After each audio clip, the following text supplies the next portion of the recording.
আসসালামু আলাইকুম সম্মানিত ভিউয়ার্স, আজকে আসছি আমার ঘাসের জমিতে। আমি আপনাদের দোয়া ছোটোখাটো একটা খামারি, আমার গরুর খামার আছে। আমার এই যে ঘাস খেত, একজন হৃদয়বান ব্যক্তি দেখছি আমার ক্ষেতের লাইলে বসে আমার গাছগুলো পাহারা দিচ্ছে। আসলে গাছ চুরি হয় না, একটু মনের সুখে বসে আছে না কিসের জন্য বসে আছে একটু দেখতেছি। কি খবর আপনার, ভালো আছেন? ভালো ভাই। আপনি আমার ঘাসের জমিনে বসে আছেন কেন? ভাই আমি তো আপনার ঘাস 1 ঘন্টা কাটতে দিই। ও, আমার ঘাস কাটার শেষে জন্য বসে আছেন? হ্যাঁ। আচ্ছা আচ্ছা, ঠিক আছে। আমি তো মনে করছি যে আমার গাছটিকে পাহারা দিতেছে। আচ্ছা যাক, তো কি আর কি করেন আমার এই ঘাস কাটা ছাড়া? আমি মূলত বাজারে একটা দোকান লইছি, একটা মেশিন আছে, টেলিং মেশিন। আবার তো শর্ট বানাই, হ্যাঁ। নেট ব্যাগ বানাই, নতুন জামা কাপড় ফিটিং করি, সেলাই করি।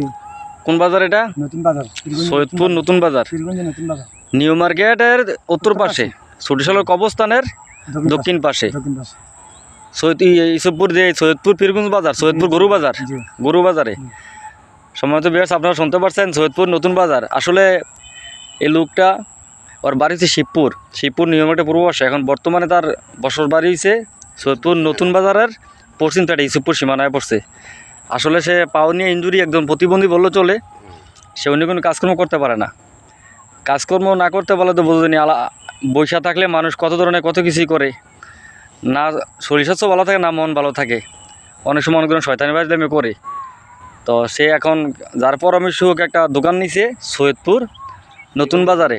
সৈয়দপুর নতুন বাজার টেইলারের দোকান, সে আবার টেইলারি কাজ জানে। তো সে বলতেছে এটাই, যদি আপনারা কেউ এখানে চট অথবা জালের নেট এবং এই পর্দা, ডেকোরেটারের কাপড় চোপড় সিলি করা, এরপরে কাপড় ফিটিং দেওয়া, কমানো বাড়ানো, এসব ধরনের কাজ সে পারে। আপনারা যদি তার মাধ্যমে করান, তার একটু উপকার হবে। অন্তপক্ষে একজন বেকারত্ব মানুষ কাজে লাগিয়ে যাইব। তো আশা করব সবাই সৈয়দপুর নতুন বাজার আসবেন, যদি আপনাদের ব্যক্তিগত কোনো কাজ লাগে, সেলাই করার কাজে আর কি, ফিটিং দেওয়া।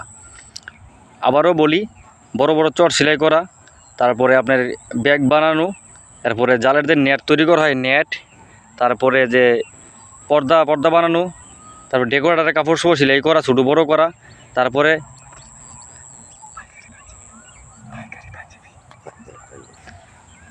আপনাদের অনেকের যে কোনো ধরনের কাপড় ছোটো বড়ো করার সে পারে। তো আশা করব ইনশাল্লাহ সবাই আসবেন, এই বেকারত্ব মানুষটার কাজে লাগাবেন, জানি সুন্দরভাবে তার ফ্যামিলি নিয়ে বাঁচতে পারে। সঠিক পরামর্শ দিয়ে তাকে উৎসাহিত করবেন। তো আপনারা কিছু বলার আছে জনগণের উদ্দেশ্যে? জি না, ভালোভাবে কাজ করতে পারেন তো? জি। পাঞ্জাবি টেলার্স তো পাইকারি। আচ্ছা, যদি কোনো কাজ আসে তো মন দিয়ে কাজ করবেন, ঠিক আছে? তো ভালো থাকবেন। আর আমার হেল্প করার জন্য আমার একটু হেল্প করার জন্য অসংখ্য ধন্যবাদ। আসলে দেখেন, আমি একা মানুষ, আমার একটা খামার আছে। এই গাছগুলো আসে প্রতিদিন 1 ঘন্টা করে কাইটা দেয়, মানে ঘন্টা হিসাবে কাইটা দেয়।